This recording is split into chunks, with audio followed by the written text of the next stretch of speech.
தேவனுக்கு மகிமை உண்டாகட்டும். இயேசுவை சொல்லுவதற்கும் நம்ம எந்த அளவுக்கு வைராக்கியம் கொள்றோம், எந்த அளவுக்கு வைராக்கியம் இருக்கிறோம்.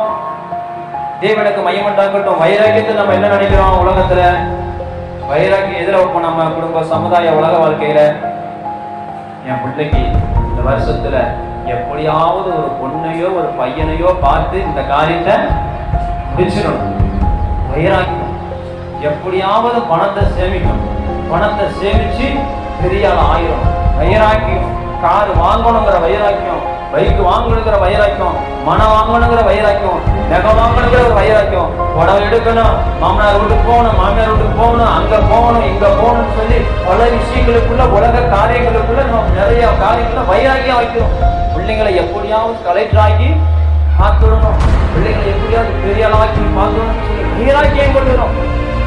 எப்படியாகிலும் வைராக்கியம் பண்றோம். வைராக்கியம் எதிர